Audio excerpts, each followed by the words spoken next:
Hi guys, I'm Erik Voss, and this is a breakdown of The Walking Dead Season 8, Episode 12, The Key. And I would say this show found the key to a great episode. Negan and Rick driving the narrative in bold, interesting ways, new stunts, heightened gore, in this case full frontal gore, and some world-opening mystery to keep us excited for more episodes. Hiya, Georgie. You know the drill. I'm going to break down this episode, point out all the subtle ways it connected to past episodes, explain what this all means, force in a few Negan impressions, because unlike the ones Maggie gave Georgie, this record is broken.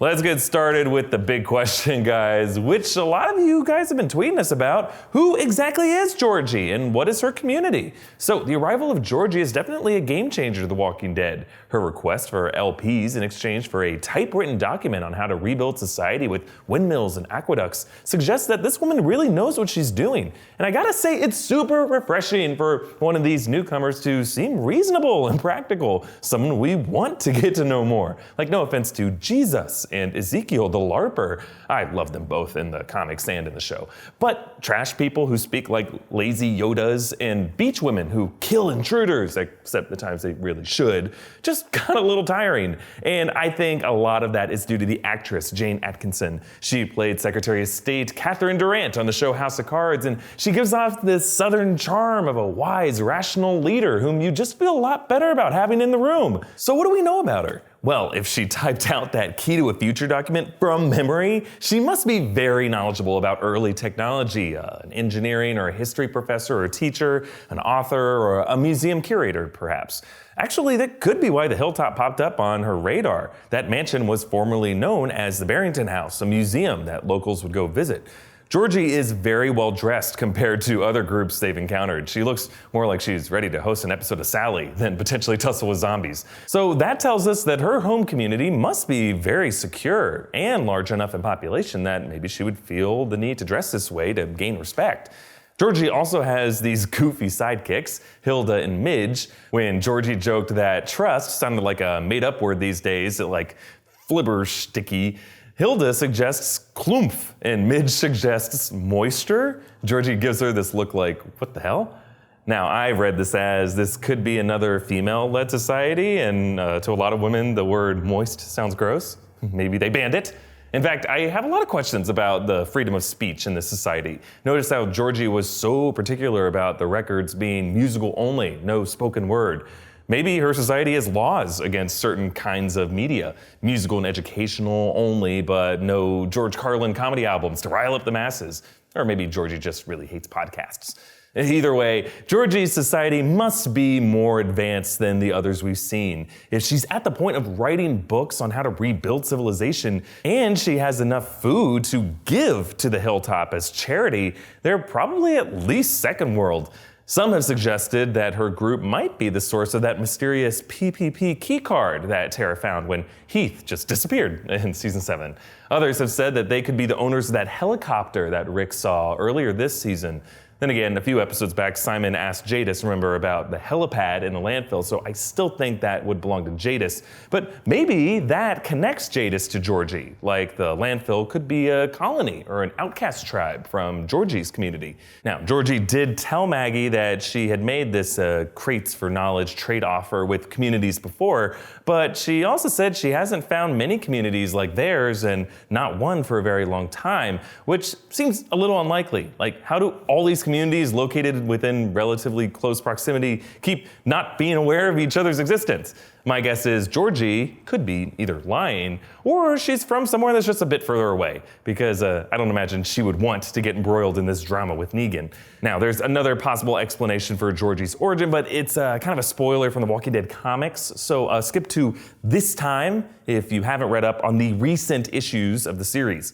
Okay, in the recent run of Robert Kirkman's comics, a new community gets introduced called the Commonwealth. It's a massive community of 50,000 residents. It's protected by soldiers with stormtrooper-like body armor. Their leader is a woman named Pamela, who, looks and dresses a little similarly to Georgie, but she's a bit younger. The Commonwealth has an event arena for live concerts, which could explain Georgie's interest in music. But the Commonwealth doesn't show up until way, way later in the comics, beyond the current war with Negan, even beyond a bunch of other stuff that happens after the Negan war, after after a time jump. So even though the writers have pulled up the ocean side to the present day point in time, even though they come up later in the comics, it would be even crazier for the Commonwealth to show up here. Unless Georgie keeps her word, and this really would be the last we see of her for at least a few years.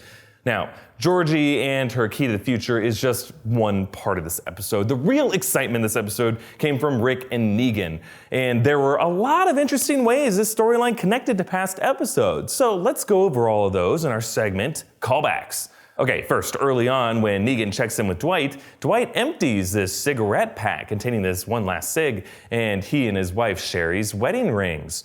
This is a callback to season 7, when Sherry ran away, leaving Dwight the cigarette pack and the cig with her lipstick on it as a memento of their old smoke breaks in the sanctuary. Sharing one cigarette was really the only time they could talk freely after Negan took Sherry to be part of his harem.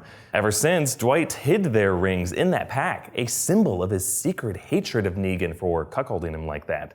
Now, when he and Simon find Negan's overturned car and Simon urges him to join him in turning against Negan, Dwight defiantly smokes this cigarette, which I realize isn't the exact same one as Sherry's. This one has a filter. I don't think that one did. But still, the symbolism is there. He uses that memento of Negan's assholery to torch Negan's car. Staggering behind Dwight in this scene is that fully nude walker Greg Nicotero promised us at the start of this season. He directed this episode, by the way. Perhaps it's there to haunt Dwight as another symbol of Negan's sexual exploitation of his wife. Or maybe Nicotero just said, screw it, let's go full frontal. Speaking of defiant torches, Rick turns the tables on Negan this episode in a few interesting ways that recall past moments. He finds Negan's bat, Lucille, before Negan does, dousing it in lighter fluid and setting it ablaze. And to do that, he uses this lighter, which used to belong to Glenn. Good on Rick for letting Negan's victim come back for revenge like this. Also, Rick shows off some serious lumberjack skills by overhead chucking this axe at Negan. This is the same axe that Negan threatened Rick and Carl with on the day they met back in the season 7 premiere. Now, Rick chops at Negan's hand with this axe, causing Negan to lose his hold and fall down in the basement. But unlike the bad guys at Home Alone 2, Negan lands on his feet like a goddamn cat. Down in the basement, Rick struts around with Lucille, taunting Negan by whistling at him. Another example of redirecting one of Negan's iconic fear tactics back at him. Once again, Rick and Negan are now on equal footing when it comes to their villainy. Notice how this episode focuses in on the way Negan covers Lucille in Walker blood and the way Rick covers Lucille in fire. Both men are taking a perfectly lethal weapon and adding an additional unnecessary deadly element to it. In both cases, it's overkill, just designed to scare. As I discussed in my breakdown of The Lost and the Plunderers, both men are now equal parts sympathetic and sadistic. Another callback I liked here in this house of horrors that they're chasing each other in, Rick finds a boarded up entry marked with the warning, Eaters. This feels like a callback to the pilot of the series when Rick was in the hospital and found that door marked "Don't Open Dead Inside." The fact that Rick now tears down the barricaded door shows that he's no longer a victim running from this violent world. To borrow from another AMC series, Rick is the one who knocks. And while we're talking about this house of horrors, notice how one of the markings says, "Abandon all hope, ye who enter here." That's a famous literary reference to Dante's Inferno. Those are the words written over the gates of hell. I'm guessing this was written by some high school English teacher with a sense of humor. Now, if you were watching this episode closely, there were a few other callbacks you might have missed. Early on, when Rick visits Glenn and Abraham's graves at the hilltop, you may have noticed a third grave was added. This is Sasha's grave. I don't think Rick has been back to the hilltop since Sasha was buried there. Also, when Michonne urges Maggie and the others to give Georgie's message a chance, she references a past time she asked Rick to trust a newcomer and how it changed everything. Now, in case you were wondering, she's referring to Aaron in season 5, who invited them to join Alexandria. I think this callback is suggesting that the opportunity Georgie is offering will be as huge for them now that Alexandria was to them then. There were also a few little moments that reference past episode titles from this season. Simon suggests the missing Negan could be alive or dead, somewhere in between, a reference to Negan's final line last episode that gave it its title, Alive or Dead, or some kind of in between. And when debating the Georgie offer, Maggie reasons that there's gotta be something after. This could be referencing episode 7 this season, Time for After, when Rick and Jadis discuss the way alliances would look after the war with Negan. But let's talk about the deeper meaning of this episode. Now remember, its title is The Key, a reference to Georgie's civilization manual, A Key to a Future. In this episode, some characters are aimed toward the future, while others are aiming toward the past. When Rick has been at his best, he has been forward-thinking. In Season 6, when making a stand to fend off Alexandria from walkers, it's because he imagined a future for his family that would be a true new beginning. The same goes for when he found his second wind at the end of last season, joining forces with the Kingdom in the Hilltop. He was all about the future at that point. Now, Rick is all about the past. His brash actions against Negan this episode were motivated by vengeance for past victims, Glenn and Sasha, and of course the death of his son, Carl. Meanwhile, the opposite is true for Maggie. In the first part of this season, anger over Glenn's death led her to some pretty unsympathetic decisions, like the inhumane treatment of the Savior prisoners and killing Dean. And at the start of this episode, she reaffirmed that coldness to Rosita, saying she would feel much better as soon as Negan was dead. But that attitude began to change recently. Learning about how Carl's open-hearted sacrifice brought them a doctor, Sadiq, started Maggie on this path toward thinking about the society they're trying to maintain. And now, trusting a new outsider, Georgie awarded Maggie a victory that has eluded Rick since his dark turn, a key to a real future. Now let's check in on this week's kill count. Just like last week, this episode was actually pretty light on human deaths. No one died this episode. But going by walkers and just general behavior, Rick was the deadliest. It looked like he took down 7 walkers. He also shot the hell out of Negan's car for no reason, considering he could have just walked around the side of the car and shot Negan dead right there. But, you know, blind rage Rick has never been the smartest, sanest Rick, right? Right? Coral! Blam, blam, blam, blam.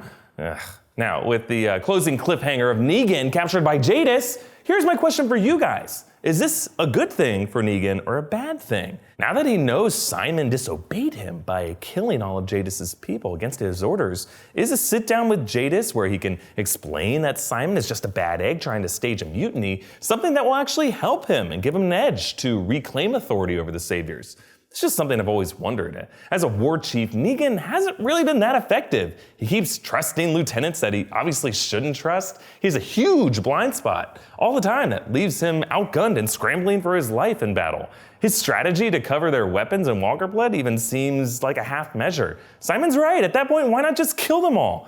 Meanwhile, Negan seems much more fearsome when you're alone in a room with him, just talking, because he's so damn charming. He tricks you into thinking he's actually reasonable. So after some embarrassing defeats in the battlefield, maybe Negan's gleeful reaction at the end of the episode is because this is really a blessing in disguise. I don't know. Comment down below to let me know your thoughts, or tweet me directly at Erik Voss and follow New Rockstars on Twitter for updates on our videos.